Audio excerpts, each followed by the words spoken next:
Namaste everyone who has joined us. We will start momentarily.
We will start in 2 minutes. We're just waiting for a few more folks to join.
All right. Namaste, everyone. It's about time. I just wanted to start the session. My name is Ashwin Adnala. I am the DC area coordinator for FIDS, Foundation for India and Indian Diaspora Studies. Thank you, everyone. First of all, welcome. Thank you for joining the online session today. It's very interesting topic for sure. Many of you are wanted to know more about this topic. We have Khanderao ji, who's a speaker for the event, and the topic is around India-China conflict and its historical context. I will hand it over to Gaurav Patwardhan, who's going to give some background on FIDS, followed by introduction of our speaker for today, Mr. Khanderao Khan. Gaurav? Thank you, Ashwinji. So on behalf of FIDS, welcome everybody on the virtual conference to hear from Khanderao Khan on the topic of India-China conflict and its historical context. Just want to give a little background about FIDS. FIDS stands for Foundation for India and Indian Diaspora Studies. It's a think tank forum for policy analysis and awareness for India and Indian diaspora related socio-political issues, policy matters, and world affairs. FIDS has centers in Washington, D.C., New York, Silicon Valley, and Atlanta. Now, today's speaker, we all pretty much know Khanderao Khanji. He's one of the directors of FIDS and also the founder. He's a policy analyst on international issues and policy matters related to India, specifically on Afghan-Pakistan region, Indo-China and Indo-US relations. On Indo-China issue, he has hosted conferences, events, talks, and written in various media. He was a convener of India-China conference in 2012 in Washington, D.C. on occasion of 50th year of Indo-Chinese War, 1962. He has published articles on Indo-China standoff at Doklam and South China Sea published in Far Observer and India Abroad. So with that, welcome everybody and welcome Khanderao-ji. Over to you.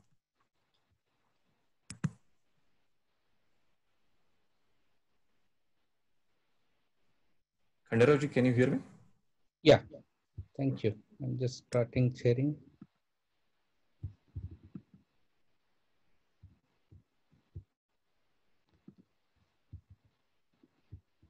Just hold 1 minute, let me share the screen.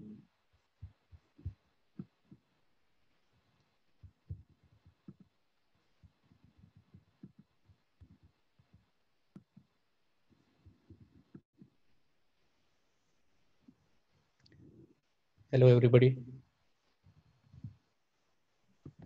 On occasion of, rather on the background of ongoing standoff between India and China.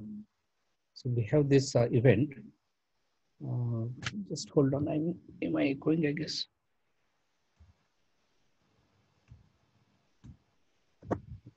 Am I clear? Yeah. Yes, you are clear. Am I audible? Yes, Yes, we can hear you. Okay.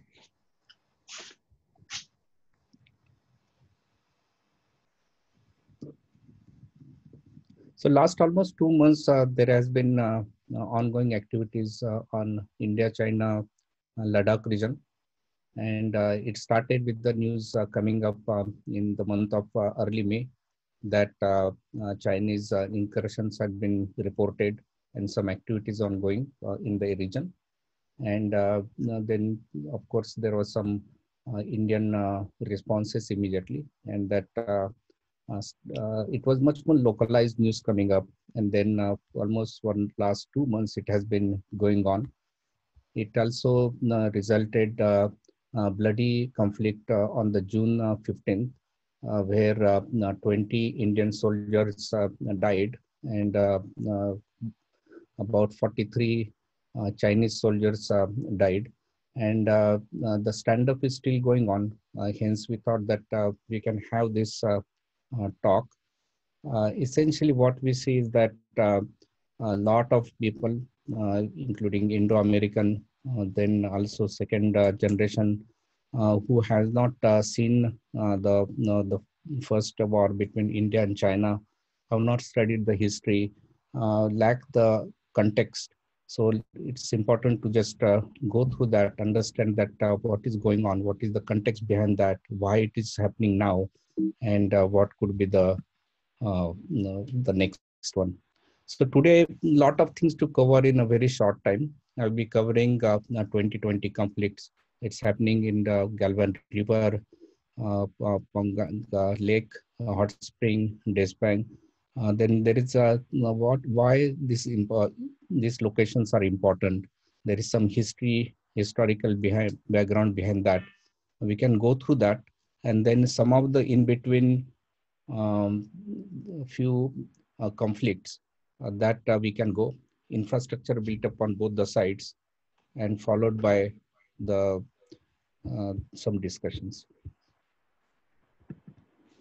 Kaire?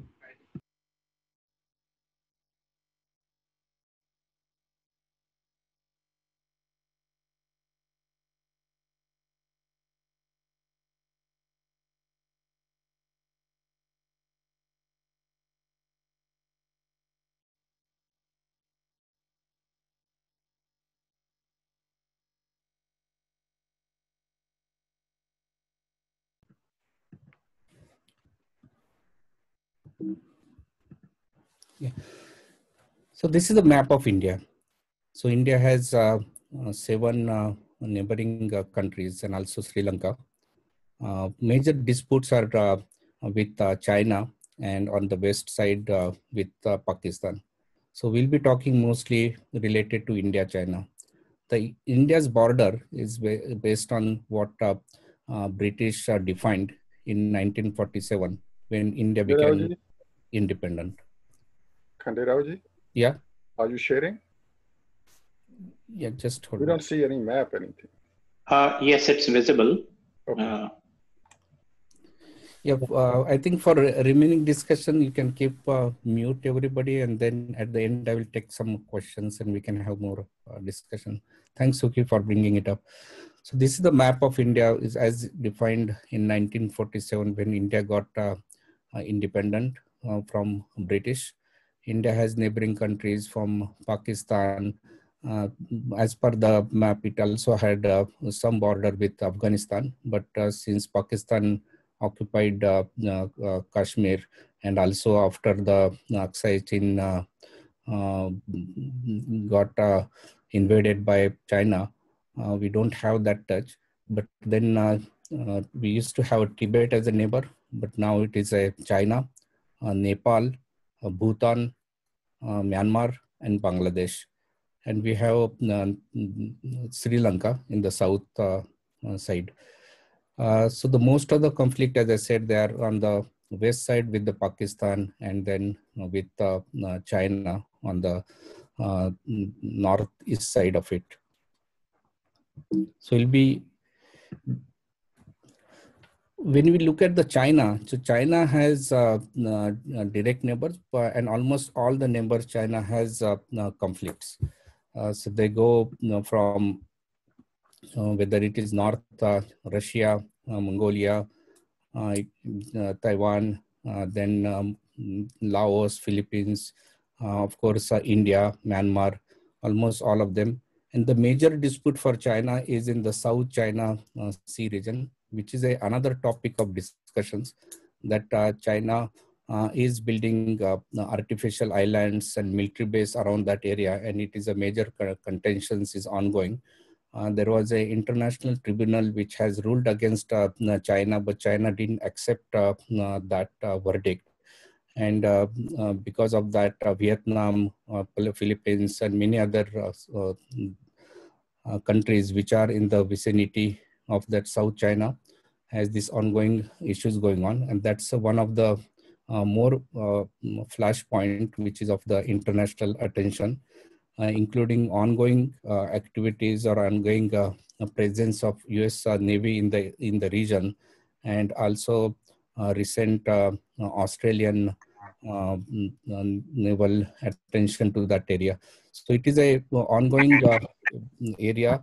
But if you can see that the basis of the Chinese claims that there have been much more historical claims, like say Laos, some area was ruled by Yuan dynasty 2071 to 1368. So on the slide, it shows that some historical claims are there. But at the same time, if you really look at it, the Mongolia case very interesting. Yuan dynasty 1271 to 1368.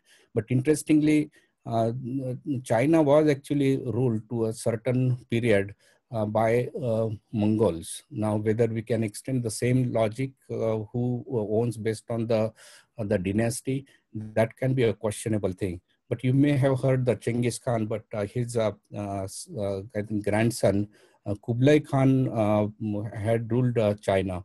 And that's a very interesting history that you can read about it.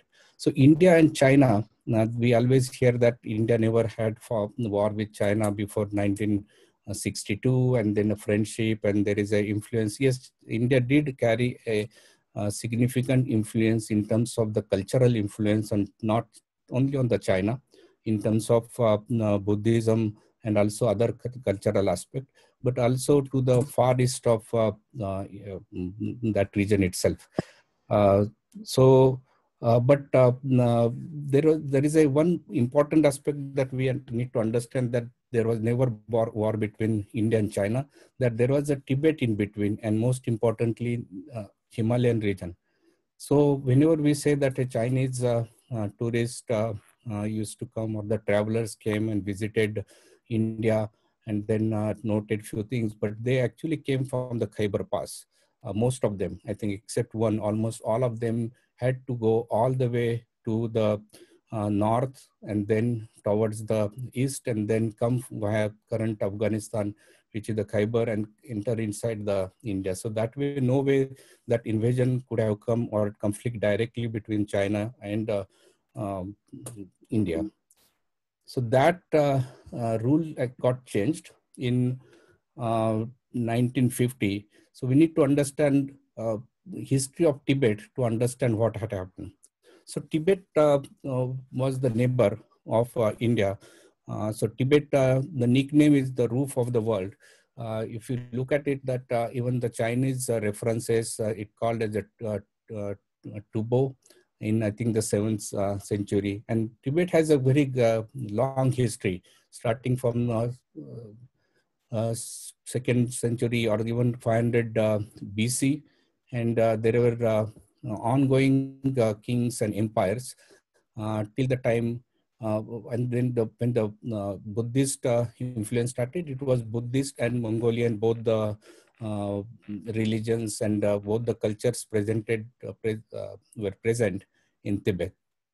So Tibet has the region, like say, empire up to say 7th century, and then the fragmentation area started from 9th century to 12th century. So Tibetan empire, it actually started fragmented, but then again around 12th century there was a unified Tibet. When after the Genghis Khan and his dynasty, particularly Kublai Khan, that time the Mongol conquered Tibet and actually put an administrator. So they did not rule directly, but there was an administrator, and that administrator was actually, you can think, that guru or teacher of Kublai Khan, and that's how he got the influence. So the relationship between the Tibetan dynasty and Mongolian was much more like a, one is the power influence and another is the teacher or the influence from the guide point of view. So Tibet again got independent on 14th century and then continues up to 18th century. And then King dynasty invaded and then controlled de facto administrative rule up to 1912. So 1912, then Tibet again got independent. And that time it was the Dalai Lama started. So if you look at the Dalai Lama's 1913 statement, Dalai Lama is like a much more avatars you can consider. So we are small, religious, but independent nation. That's what it was declared. But 1950, when People's Liberation Party, when the Chinese Cultural Revolution happened in 1949, they defined what the China's vision is. And then 1950, the China's Liberation Army entered into the Tibet. And that's where the next was that 1959, Tibet upspringing revolt happened. But that time Dalai Lama sneaked into India, and since then Dalai Lama is in India. So that's a cultural history. Why it is important is that when 1950 China invaded Tibet or conquered Tibet, that's the time the geography or the relationship between India and China first time came into the contact. So China became the direct neighbor of India, and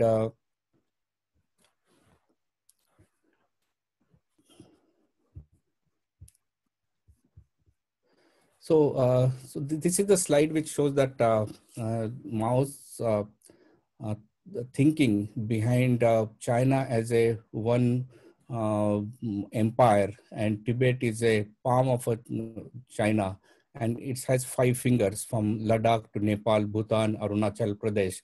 So this is the vision that guides China, that one way or another we should have the control on the palm and the hand.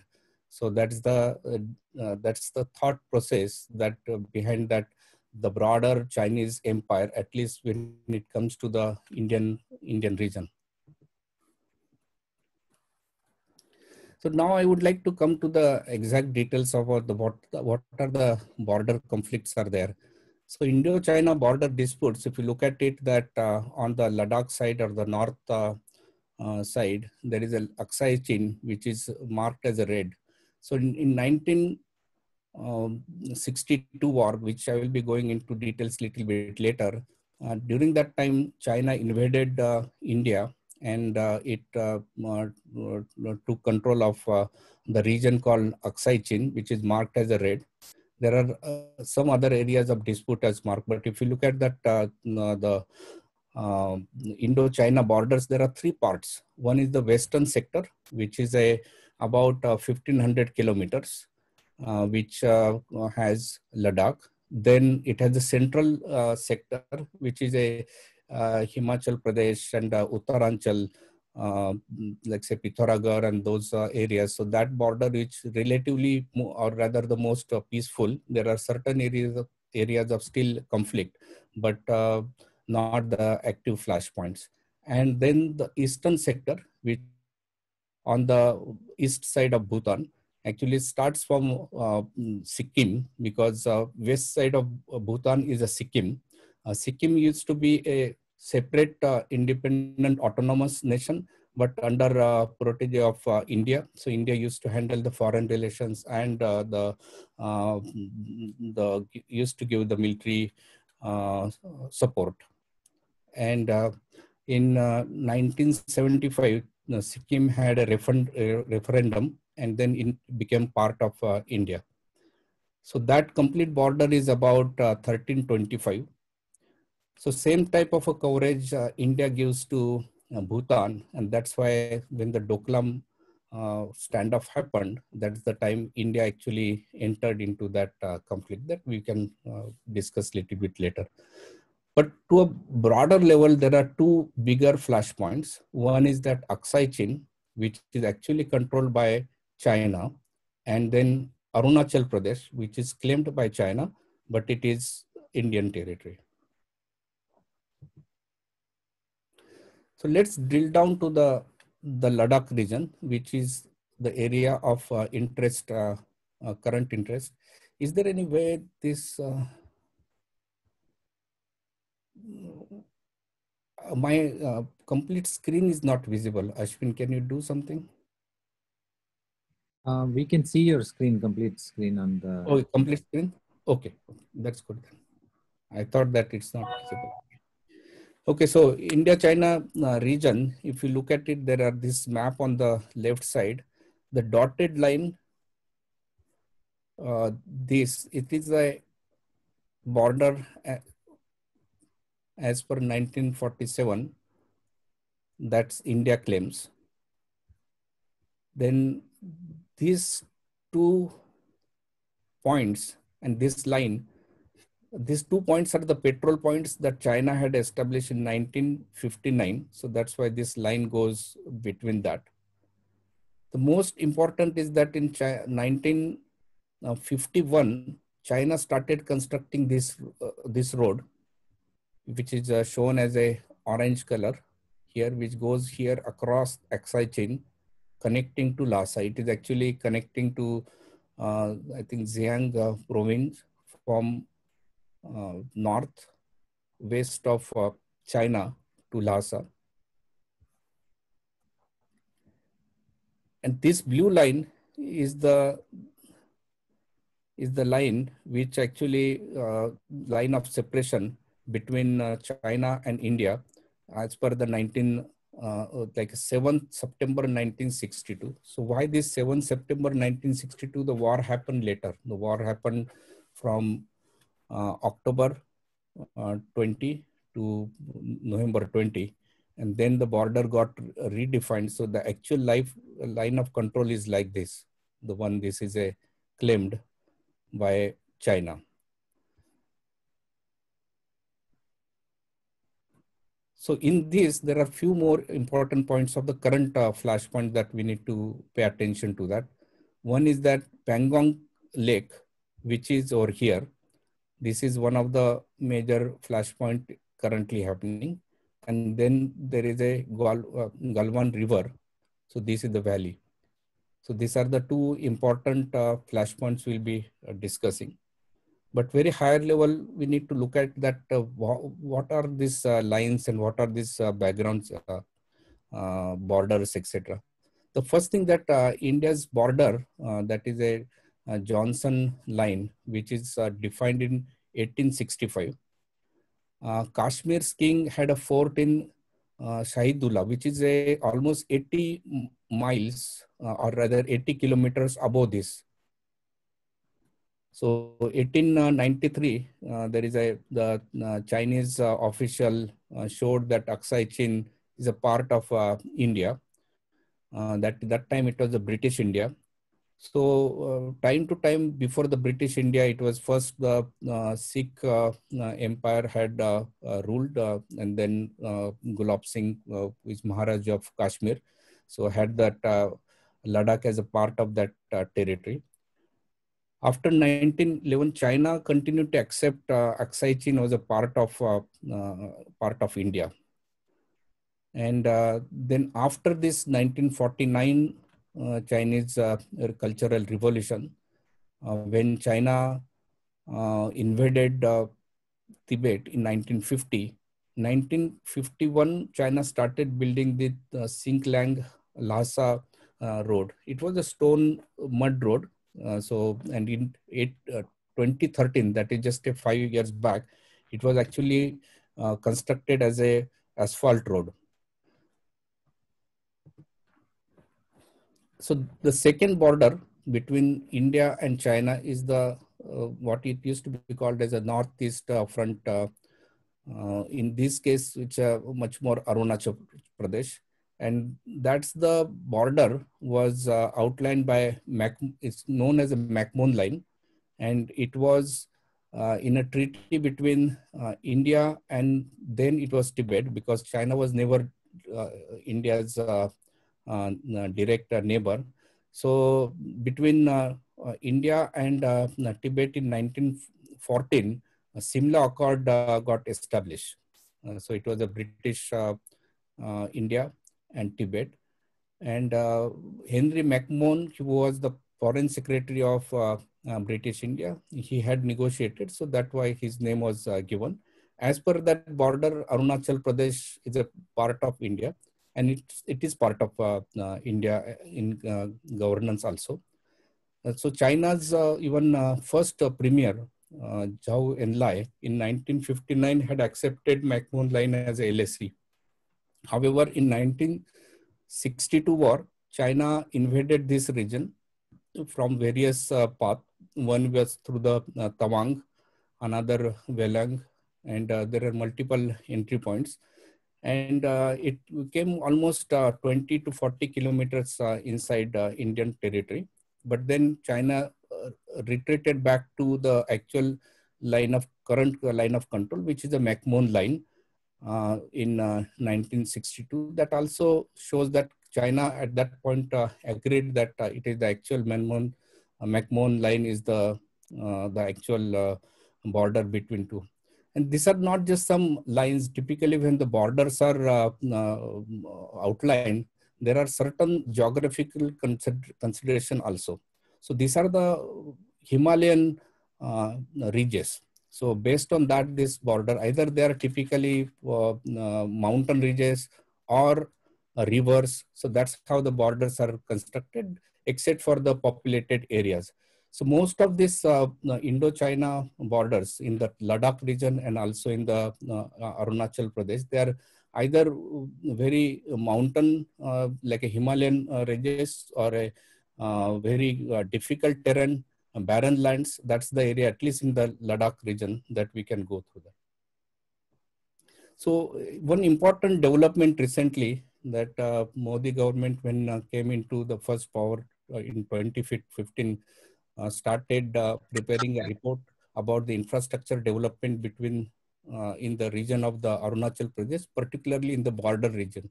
Because in 1962 was one of the most difficult difficulty in Arunachal Pradesh region was there were no roads, or the infrastructure was not there to reach out the army or military with the equipments to the border region.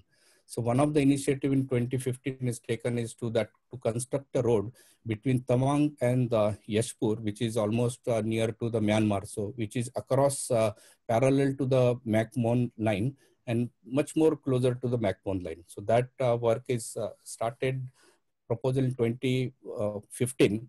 Unfortunately, it is slow. It is did not take that much shape. And 2020, actually, that report got submitted and the further work is now starting. But early in this year, in 20 January, one of the most important bridge has been constructed on that route. We can discuss that later. Now let's get to the 1962 war. So 1962 war, I actually covered some of the background before the war itself. That there are certain similarities between India and China. So India got independent in 1947, and China actually formed PRC, Cultural Revolution, 1949.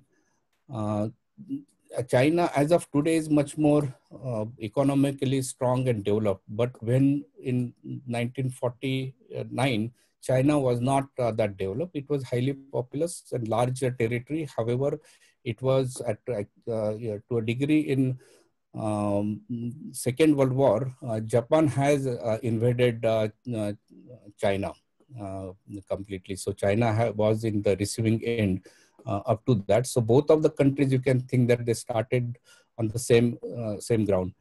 1950, China invaded Tibet, and so India protested, but still accepted that China's control over Tibet.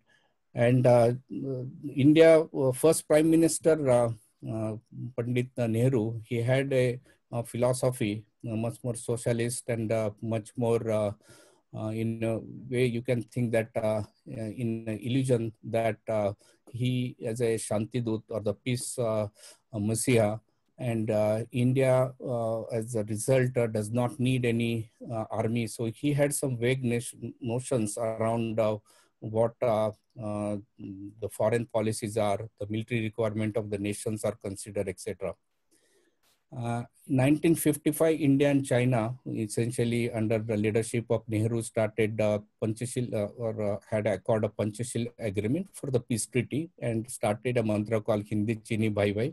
But at the same time, China was actually slowly invading India to a degree that India did not know that Aksai Chin actually was almost lost without bloodshed during that time, because the construction of the road itself was done in the completely Aksai Chin area. If we go through this slide, it shows that there is the orange, the yellowish line, which indicates that the road which goes through the Aksai Chin, and there was no proper knowledge about that, or acknowledgement, at least Indian government had done it. So when the actual war started in October 2020, but from 1959, China has been upset, or China has been doing activities so that it can be taking the border positions against India. One of the important event happened in 1959 is that Tibetan uprising, and that's the time Dalai Lama sneaked out to India. And that could be one of the reasons that the China war happened. That's what one of the reason has been given. But this was a very asymmetric war. First of all, that because of Nehru's doctrine, India was not prepared for war. Most of the equipment that India had was either leftover from the Second World War, and actually the guns were from First World War. So one of the most commonly used rifle that Indian Army had is called .303 bore rifle. That actually was commonly used in First World War. And the Chinese had the MMG, or the medium machine guns, so which was like a semi-automatic. So you can think that it was asymmetric from the equipment. Also, it was asymmetric from the numbers. So there were about 22,000 Indian soldiers as against 80,000 Chinese soldiers participated in this war. India caught complete by surprise. Chinese opened this front on multiple regions in Arunachal Pradesh as well as in Ladakh area on 20th October 1962. There were no clear instruction whether India should engage into the war or not. Communication failure and also the decision-making failure was bad. The military leadership and political leadership was not prepared and was not knowing that what is actually happening. And in this war, India lost 45,000 square kilometers, which is mostly Aksai Chin area. So Aksai Chin area, again, I repeat that it is a completely high altitude area, which is at about on an average 4,000 meters height. That is a 13,000 feet height, and dry, very cold terrain, not much habitation. There are certain areas in the southern area, there are greener pastures, but otherwise Karakoram and other side of it is completely dry and barren land. So India did not establish any outpost over there. So it was not really manned. There is no, many times we think that borders between countries, there are either the fenced or there are certain demarcation, but it was not over there. And the patrol troops were so thin, and even the patrolling period might have been so like say months and months apart. So it was very difficult to even understand that what is happening. So on that background, when the attack happened, it was literally caught Indian Army in paralysis. So as a result, almost 1,300 Indian soldiers killed, and more than 1,000 wounded, 1,600 missing. But total number missing plus killed, you can say that it comes around 3,000. And almost 4,000 were captured as a prisoner of war. On Chinese side also, there were casualties. The official number is about 722 soldiers, and 1697 were wounded. But China has a history of underplaying the numbers, because some of the wars happened. I can cover a few of them. Actually gives a very different number. So this is the political, the failures why India lost. One is that political leadership. I covered few things that India did not have a defense plan. like Nehru says that India doesn't need the defense plan. Our policy is non-violence. We foresee no military threat, so we don't need army. So he was in a denial mode. Then this Krishna Menon, who was the minister, he was actually from the communist background. So for him, China was much more as a ideological brother. So never conceived that China can attack. Then there was, he was not ready to actually prepare the military. So General Thimaiya had proposed actually to upgrade, but it was refused to cover. So Indian military, as I said, that bore .303 bolt action the rifle. For every bullet, actually, you need to make 3 actions. That's the thing. If you have seen the very old movies from First World War context, you will see that how they used to fire the actual bullets. And it was outnumbered. So also the intelligence failure. So these are the few things. But one important thing that I want to highlight, which is a kind of coincidence, that China always took such kind of attacks on when something else is happening elsewhere. For example, when China invaded Tibet, there was a Korean War was happening, and the attention of the world was on the war. Similarly, when China invaded India, there was the same period this Cuban missile crisis were happening. All of us Americans should be aware about the Cuban crisis. It happened from 13 October 1962. Actually, my date is here incorrect. Continued up to 28th of October 1962. And then China had invaded on 20th of October. So that's you can think that that's why there was a delayed responses also from the international community.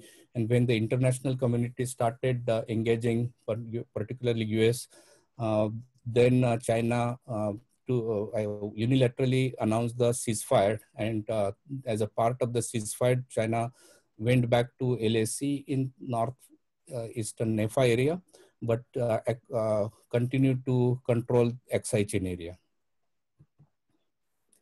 So some of the example of the valor of 1962 is Jaswant Singh Rawat. This is in the Garhwal region. So if you, this story is about his post in the Nuranang fall area was attacked, and 3 soldiers, he took the cover from another, because there was a machine gun very close to his position. So the 3 of them went over there, captured the machine gun. He only could come back. And then he almost in that battle of overnight killed 300, as per that report, 300 Chinese, and 3 Indians were dead in that. He continued to actually, he's the unique case that he continued to be recognized as he was awarded posthumously, but he was, even though he was dead, he was given a continuous promotion as if like he was his life. And there is that Jaswant Garh, which is a war memorial. And the right side, that beautiful fall, you can see that I think it appeared in one of the movie, that Hindi movie showed that fall. But it's a beautiful terrain, the Arunachal Pradesh. It's a mountain area, but it's a green. As against Ladakh area, it is also mountain area, but it is completely barren. There is another war story from 1962, which is from the Ladakh area. So in this case, Shaitan Singh, who was a major, and his area, which is the Rezangla, which is a very near to Chushul, which is the south of Pangong Lake, which currently the flashpoint is. Over there, almost 2,000 Chinese had attacked, and he had inadequate weapons and all this adverse difficulty, but he motivated his soldiers just by over the night going from post to post. And it says that out of 120 Indian soldiers in that night, 114 were killed. And as per the report in the Rewari Memorial, it says that 1,300 Chinese were killed. Now, we don't know because the official number of the Chinese of the entire war is not even 1,300. But I think you can see that the number could be somewhere in between. But definitely this was another war. He received a Paramvir Chakra. And these are the few stories, and only one attack happened during that where we did the counter attack. It was in the Nefa area in the Velang, where actually we showed India showed the Indian counter attack can be very devastating for China. So after that few years, it was much more quiet. Very important to understand one thing, that 1962 war had a huge impact on Indian psychology. So India had got that the whole defeatist, and is still that fear is there in some of the corridors. Probably it could be some establishment or the common people or the media, but there are some defeatist thing that it's still, whenever there is a flashpoint between India and China happens, we feel that, hey, whether we are in the receiving end and whether we can stand up to India. But some of the examples like Nathula Pass, 1967, even Doklam, has shown that it is not. And then recent report also, we see that India, how is standing against China itself. In Nathula Pass in 1967, so it's a similar thing. On the August 5th, this Chinese started constructing their bunkers. Indian commanding officer objected to that, went over there. But in this case, Indian commanding officer, when he went for the negotiation or the talk, he was attacked and he was killed. It's very similar to what recently happened in Galwan River area. The similar thing that Indian commanding officer went and was killed. And when that happened, Indian the army, or actually the whatever the military in that region, does not take very lightly. So there was this war between battle at Nathula, and that the fight ended. 88 Indian died and 163 were injured. But you can see that Chinese number is 340 died and 540 injured. Of course, in this particular region, Nathula, India had a little bit advantage of the height over there. So I think the 10 years back, Nathula Pass got opened. So this is one of the paths which actually used to go to Manas Sarovar and Kailas region, so which is much more faster because it goes to China in a Khumbu Valley, and then the roads are very faster. So almost within a day, you can go to the Manas Sarovar region. Other path is through Nepal, which takes almost 7 days because you have to then by foot and by other ways cross the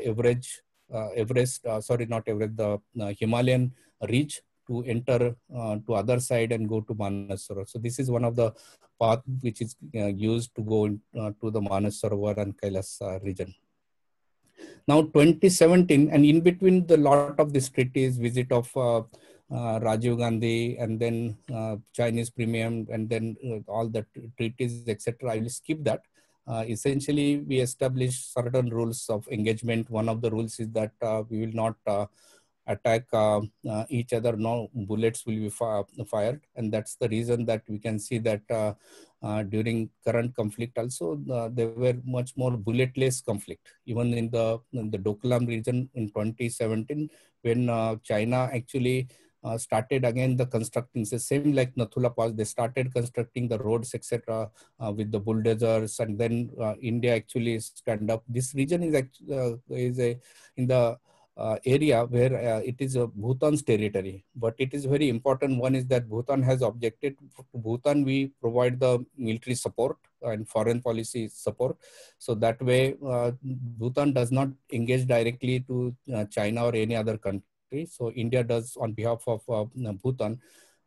In this case, it was very important because Doklam Panel, the plateau, also would have given a strategic advantage to China to attack the Siliguri passage. The Siliguri passage is the one that in the Chicken Neck area, which actually joins India, main land of India, with the north east states.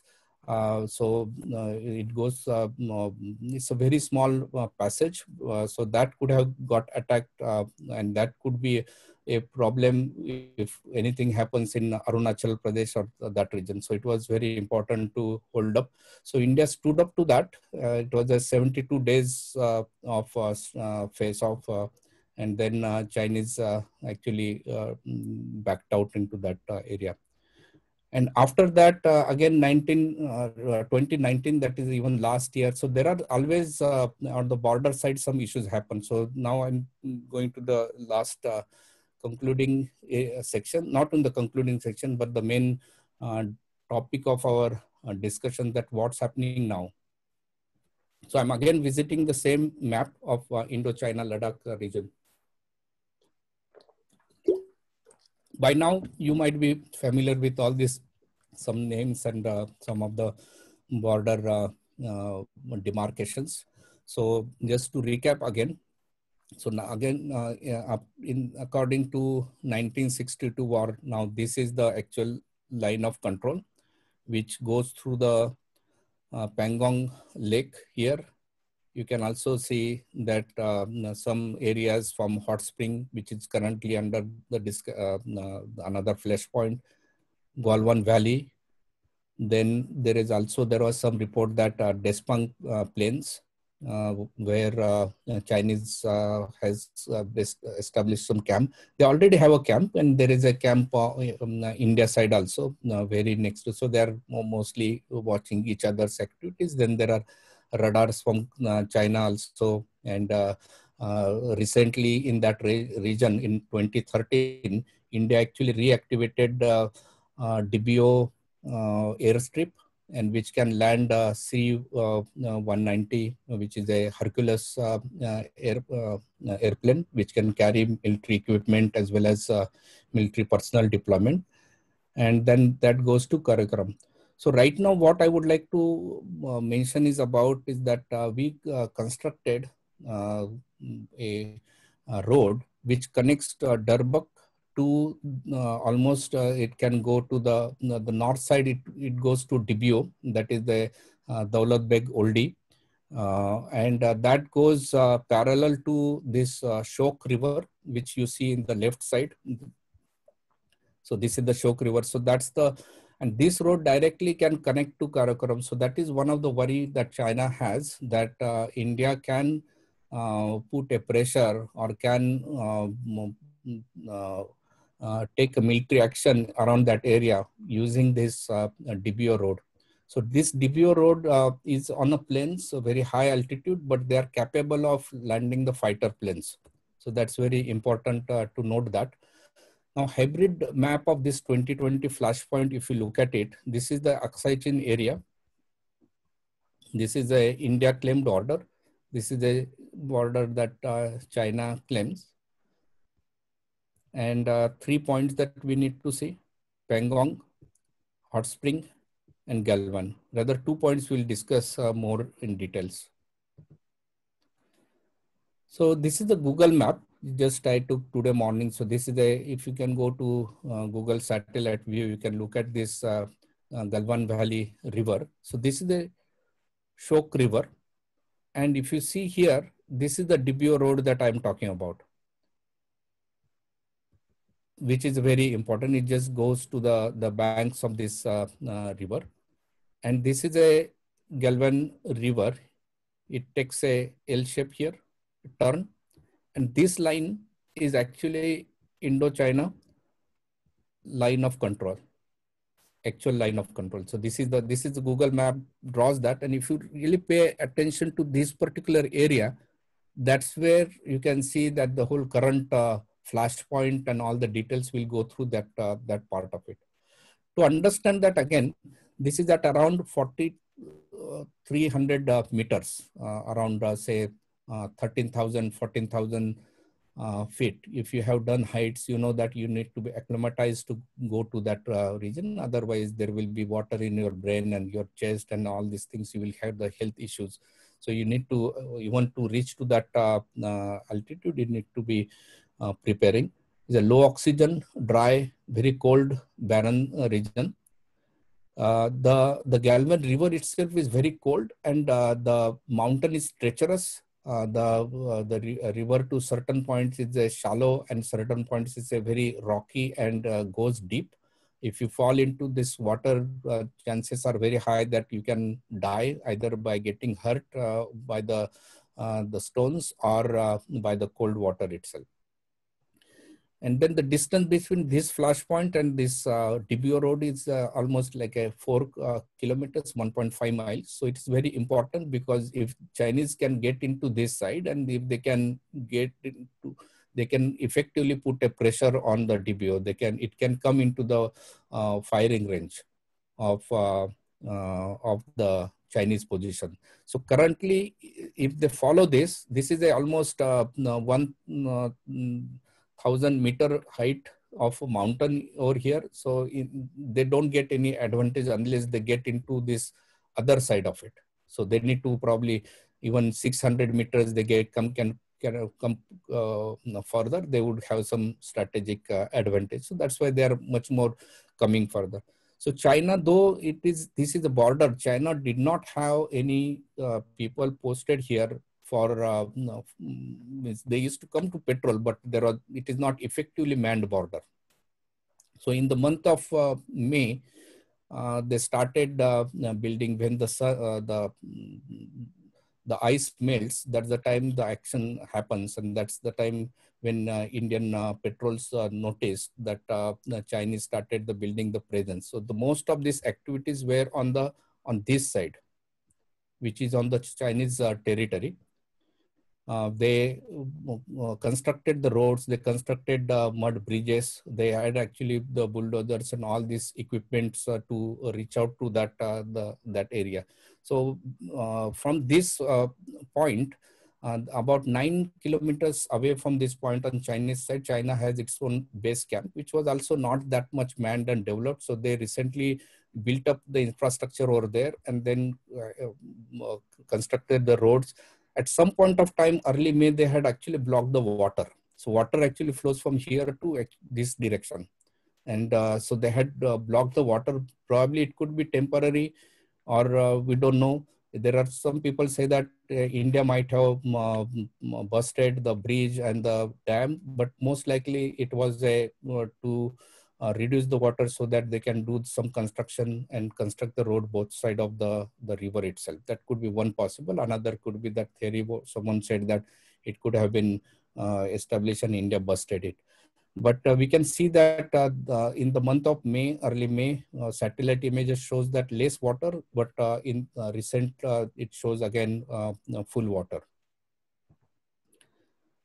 So this is you can see that there is some, this is again the satellite image, which shows that there are some constructions. There are even the construction equipment over here. There are vehicles. And this is on the Chinese side.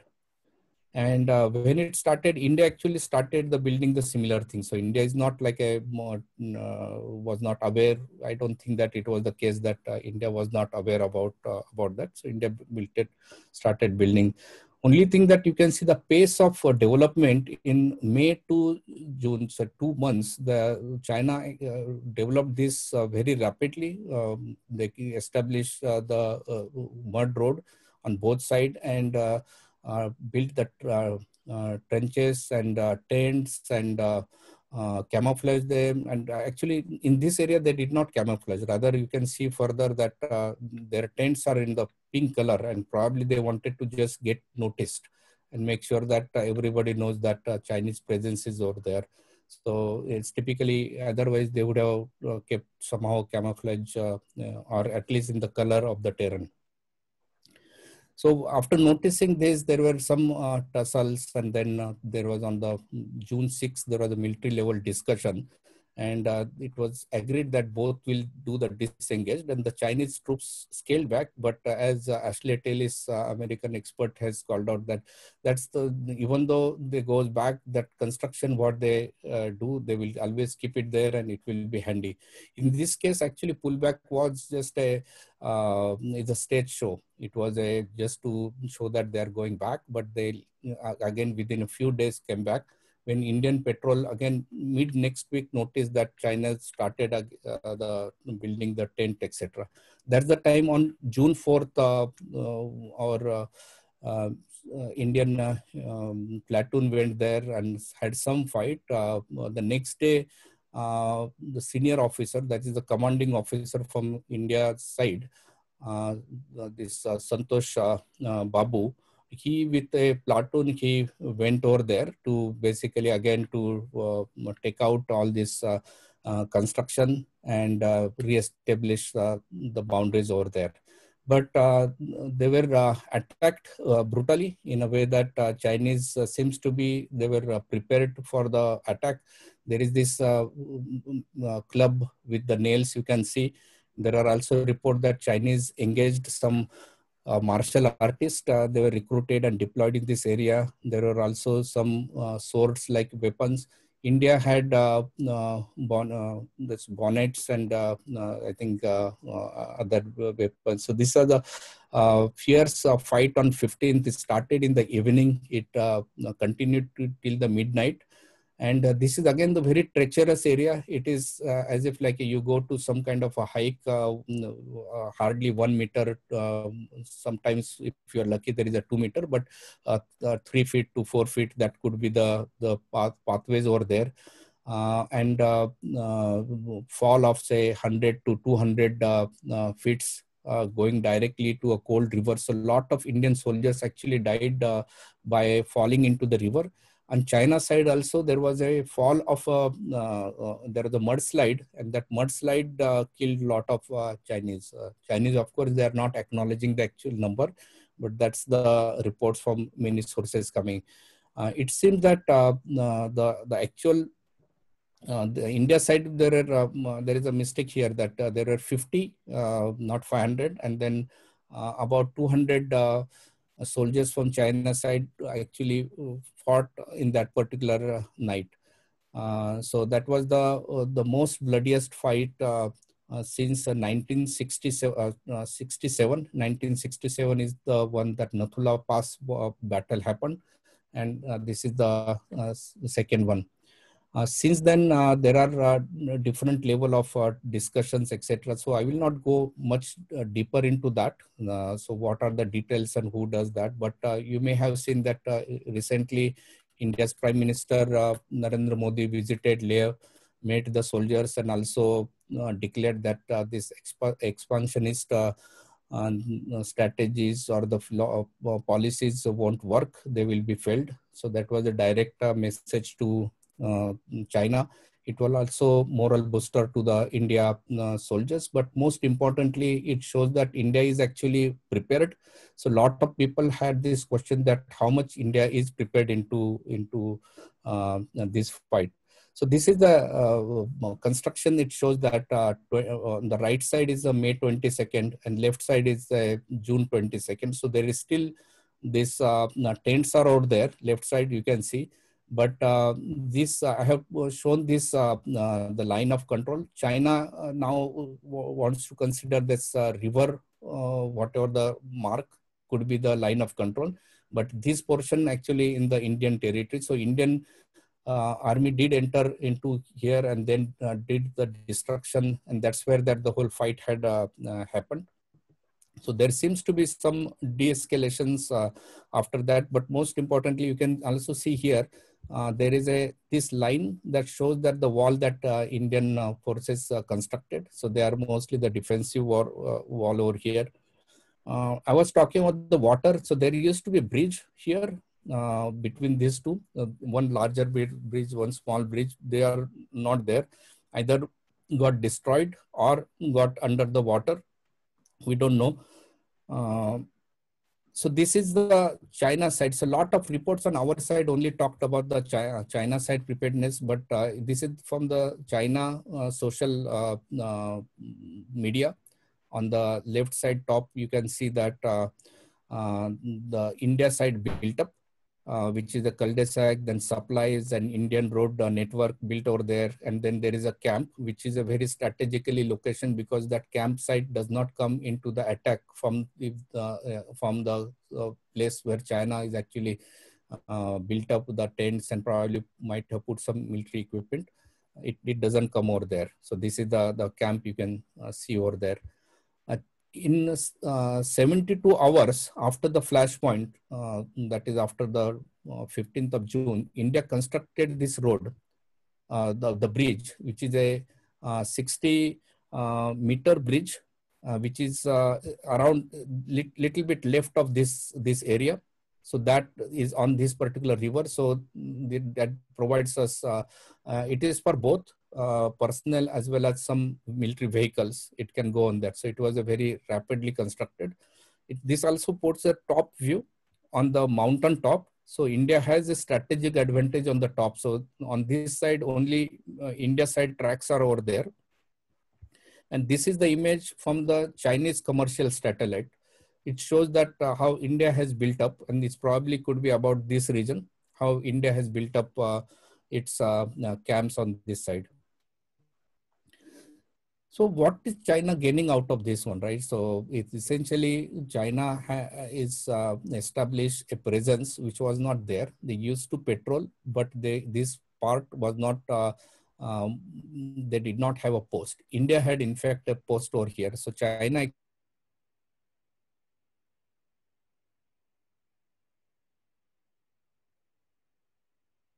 on line of LAC. So the LAC, as Google Maps showed, is much more in this side, which is the actual, the right side is also Indian territory, because that is the territory India lost in 1962, but India claimed much more beyond that.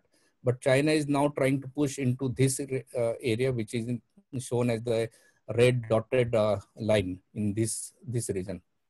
So which can be across the river on the other side of the DBO. So that's what the whole Chinese plan is, that if they can cut this or have the presence over here, so that they can put a DBO under fire, and then they can protect their Karakoram Pass and probably cut off our access to the Aksai Chin North area.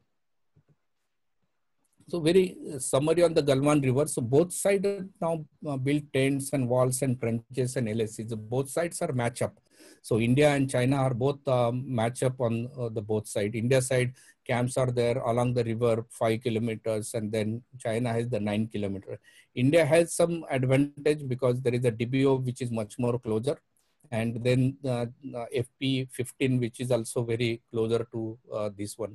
India also built another road, which is a big road on the Sko River itself. I will show the map to that. Now I want to, before going to that, I also need to let you all know that I don't think that this is going to withdraw immediately. It is not something that we should be glued to the television or the news and every day look at it, that what is happening front of that. We need to see that India is prepared. China is actually prepared.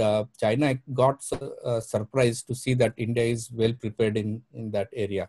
So we are in a way that turning Chinese playbook on themselves.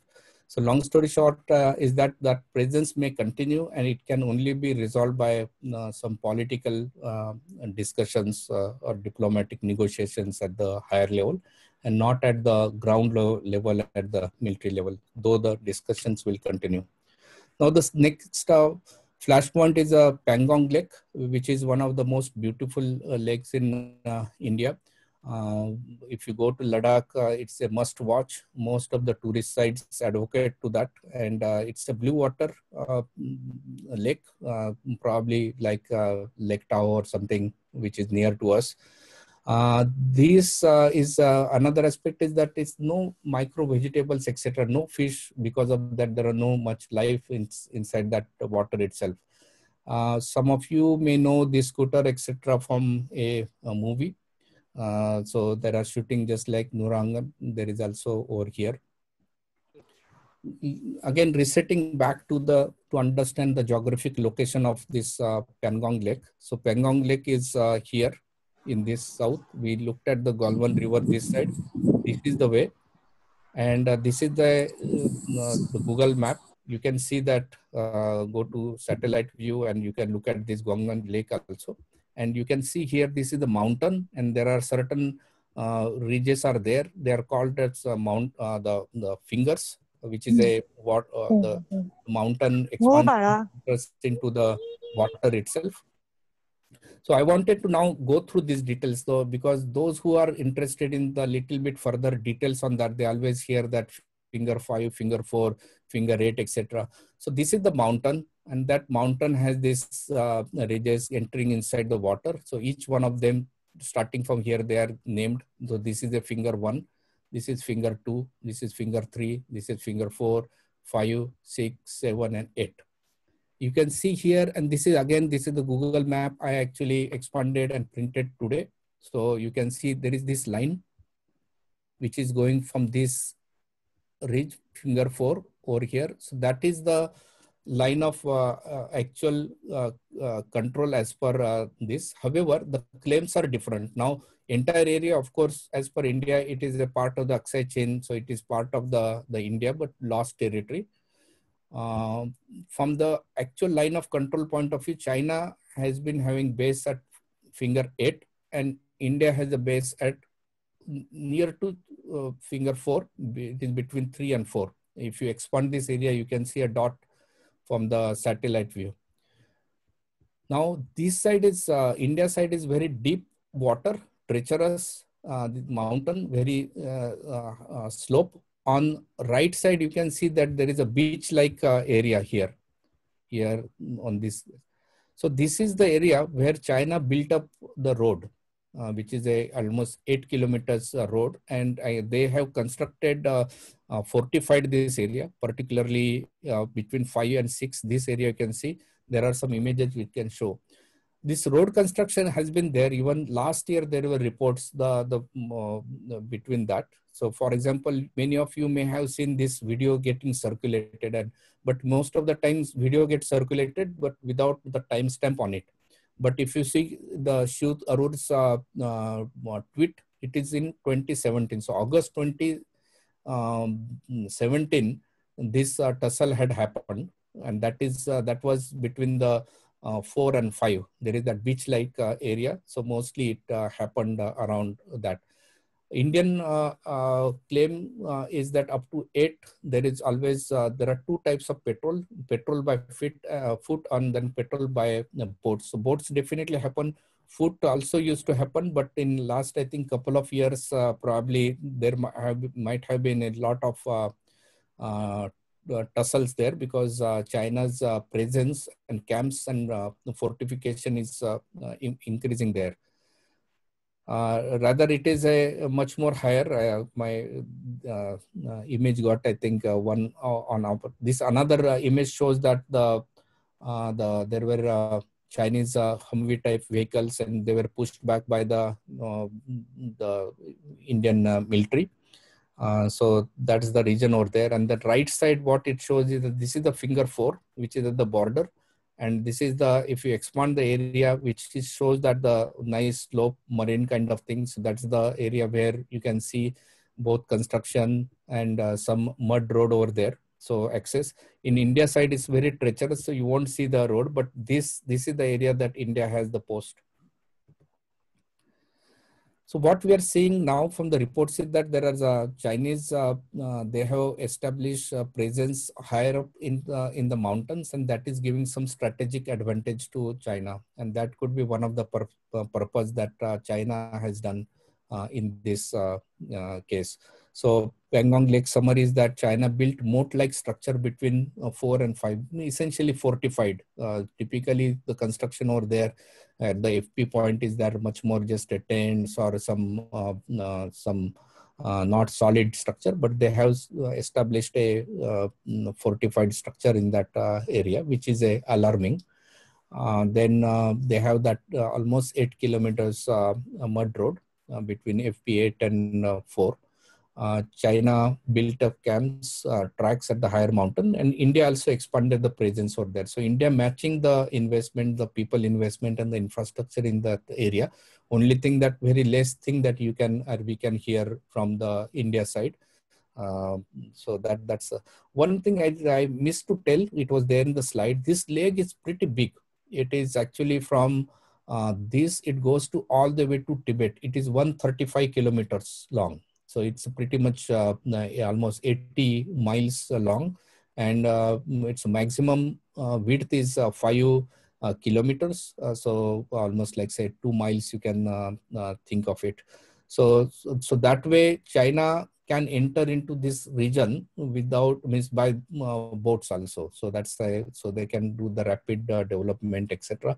Why that point is important? If you can again look into the map, it's this one, right? It gives them they probably wants to go further north and expand it so that they go to Darbuk. So north of Pangong is a Darbuk, which is not shown in the, that's where that Shore River starts. If you look at that Shore River is there, and that Score River, the Score River is the where the Dibio Road is there. So somewhere here, I think at the left south side, you can see there is a Leh, and that Leh get connected to Karakoram by the Dibio Road.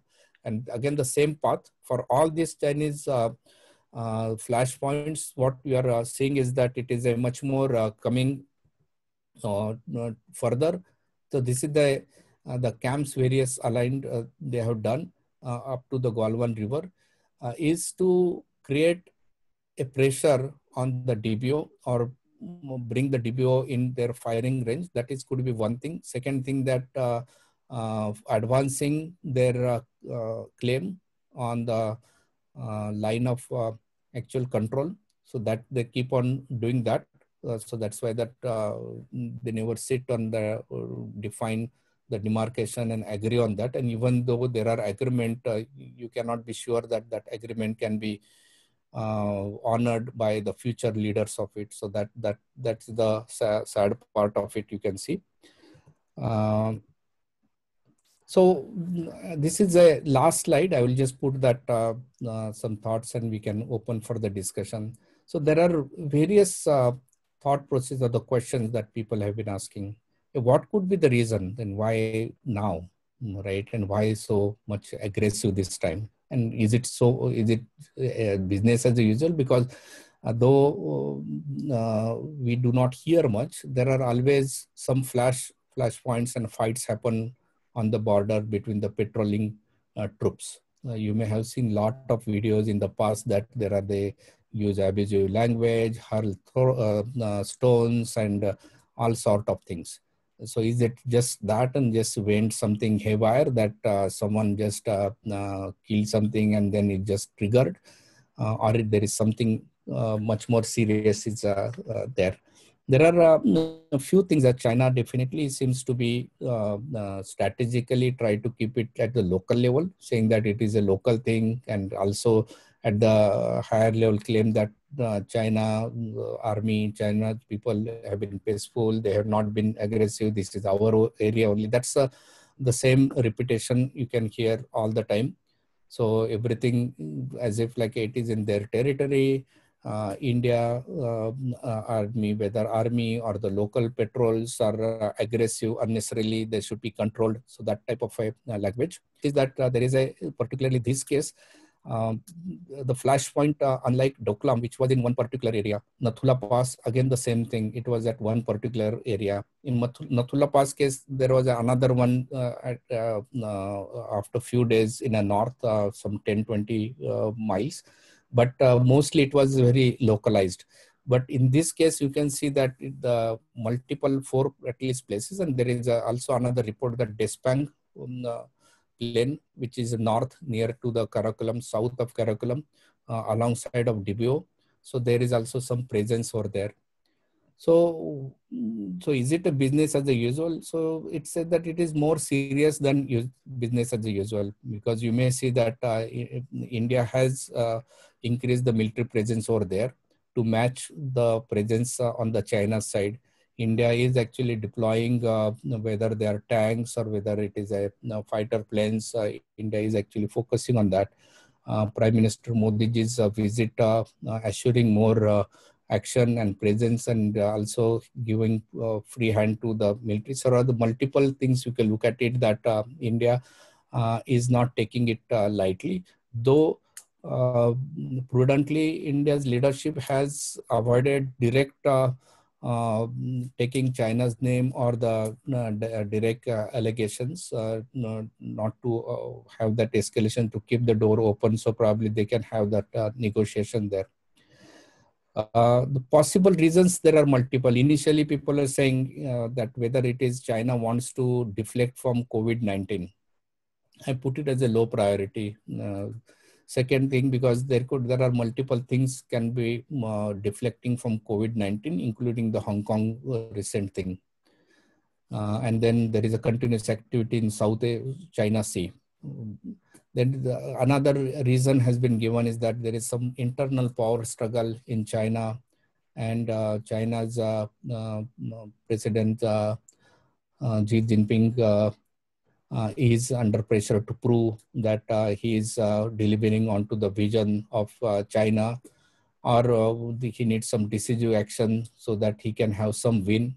So that also, because China's that this news keeps on coming all the time, and most commonly when there are some flashpoints between India and China, so they probably more than internal distraction, they could be the distraction to the Indian mindset, but doesn't seem to be the internal issue.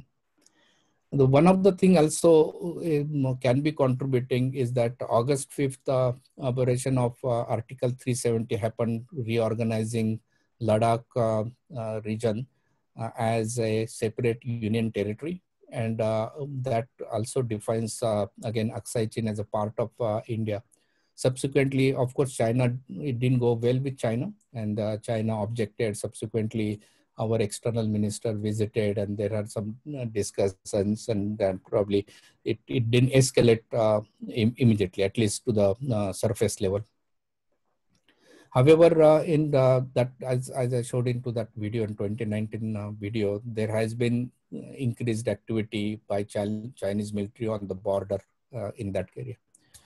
China got actually surprised in this case is that the playbook that India is using, particularly under leadership of this government, is that massive infrastructure development is happening alongside of the border. The DBO road is there. There are the bridges getting constructed all along in Arunachal Pradesh as well as over here. There are military purchases are happening, upgrade of the equipment, whether it's a airplanes, or there is a very high velocity activities are happening in that area, which is a surprising from, if you look at that, India takes longer time for the military purchases, at least in the past. So that was one thing.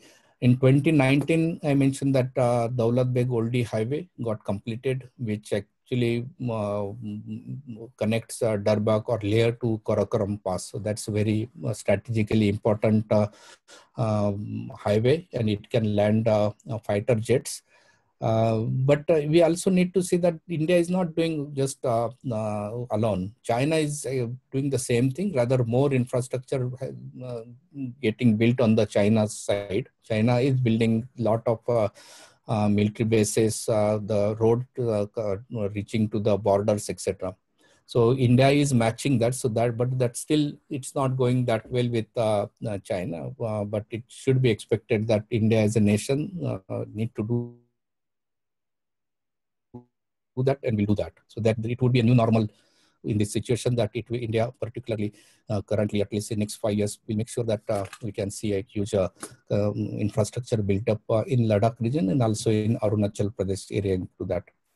So for a broader picture, China is going to fixate India in some border dispute. So that's one thing process is that it might be India is rising and China needs to put India under pressure. So that could be one thing that just lock India down to some specific local border disputes, or that. There are also some thought process that China is not happy that India is actually working with US But if you really look at it, that from 1980s onwards, or rather Nixon onwards, China and US has been friend, right? So for India was a non-aligned nation for a longer time and much more closer to Russia, but India didn't have that problem to be China getting closer to US, etc. So international politics, that alignment happened. But by this particular case, it says that China would be pushing India closer to United States itself. So it's a counter argument towards that. So in all the generally these are all different theories, different people put together. None of the governments can concretely agree or give the rationale over there. In conclusion, I would say that it is a standoff. It is not something that going to happen and get de-escalate very quickly unless there is a political intervention at very higher level and there is some discussions and agreement over there, and that would happen because the current Chinese position, particularly in Galwan River, it non-tenable. It means that when winter comes, it is no chance that they will be able to put their troops over there. So they will have to withdraw, and then next summer will be the new summer. So we don't know. So in a way that I would say that China has some tactical gains in this case, at least Pangong Lake area. However, India has matched up in terms of the number, in terms of the actual the presence, in terms of the military, and also in terms of paying attention to the issue. And that is something that China is probably seeing its first time. Lot of people may expect that Modi ji, this government may take Uri-like action, but China, Pakistan, two different things are there. Having surgical strikes, etc., are very different purposes are there. They cannot be the same thing, but at the same time, we can look at the track record of this government and the preparedness. It will not be taking it lightly. So I do not think that it is a situation like 1962, but definitely it is something that India can avoid, then should avoid, because India should focus on the economic development, particularly when coronavirus menace is still growing and pandemic is still happening in India. So India is still not back from that. And also India's economy is still recovering from earlier setbacks. So in that context, India needed to focus on the economic development, but it got distracted from that. But decisive actions are going to happen. There are some positive things may come up. For example, in the case of this banning 59 applications, very small thing, economic or any sense is not, but you can see that a lot of innovation happens from the Indian startup. But the big innovations are important, not in this application, etc. They're important from some other aspect. But 5G networks, infrastructure development, pharmaceutical, manufacturing. Over last 1 decade, India has been increasingly more dependent on China, and this could be some eye-opener, and hopefully strategists would take a note of it and plan next decade accordingly. Thank you. I think it was definitely a great session. So we have a bunch of questions on the chat. Khanderao, if you want to answer that, I can read them out loud, or do you want to have an open discussion? Yeah. Okay. So sorry, I took more time. I thought that 1.5 hours will end up question answer also. And hopefully I answer a lot of questions through my presentation, but I can have a discussion. Okay, so the first question is from Aditya. Why does China accept the McMahon line when it comes to Myanmar, but doesn't consider the same logic for India? China actually McMahon logic line in a degree that it is not accepting and China will never demark that the claims. However, practically, China has accepted the line. That's why China in 1962 went back to McMahon line. That's a practically. It did not accept the Johnson line. Okay. Another question. But officially, it will not. It will never accept that. I don't think that Chinese any leader will have the guts to do that. It will be political suicide for them. Next question is from Dr. Sampath Shivangi. Did we again misjudge Chinese intentions as Hindi Chini bye bye with Nehru, then now with Modi ji, as he had met Xi Jinping several times and thought to have befriended Xi? Did actual fight happen in Chinese territory or Indian territory? So there is a one huge difference. Hindi Chini bye bye, right? And Modi ji visiting or meeting Xi Jinping 18 times. Nehru did not invest in military preparation. Nehru actually sacrificed UN Security Council, which India had received, which actually it passed it to China. And now last 60, 70 years, we have been struggling to get us in, which China will never support into that. So we need to say Modi ji also worked initially with Nawaz Sharif, the same thing, Pakistan, because as a prudent leader of one of the largest democracies, needed to work with the neighbors. So with that intention, contrary to Modi's Prime Minister Modi's internal adversaries, they expected that Modi ji, after coming to power, would have very rogue political or the foreign policies. But Modi ji showed a very mature political foreign policy and tried to work with the neighbors.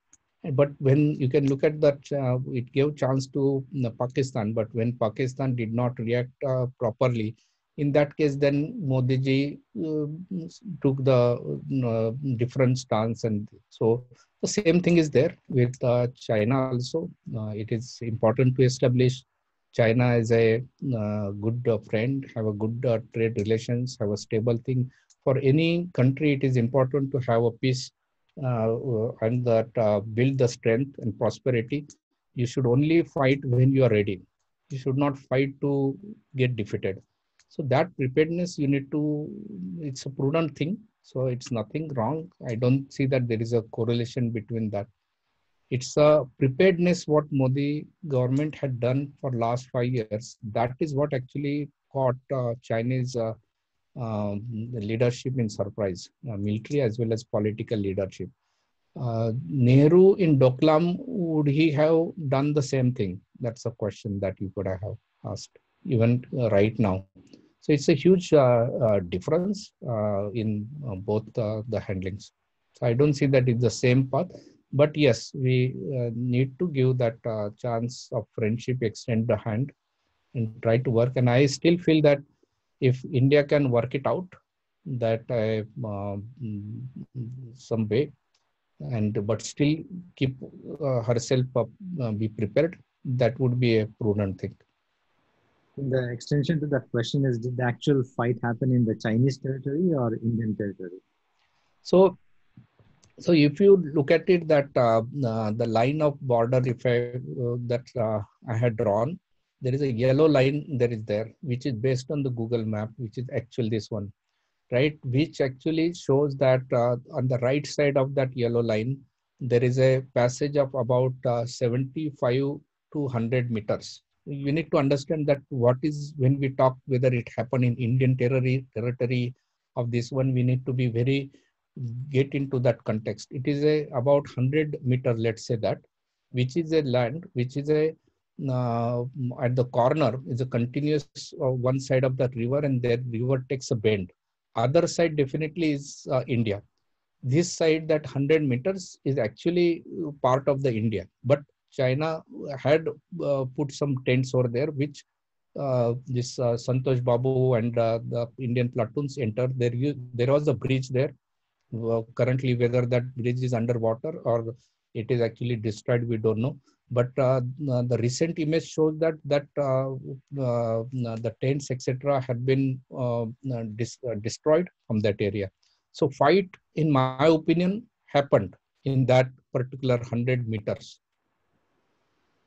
which China claims that the line of actual control is in the center of the river.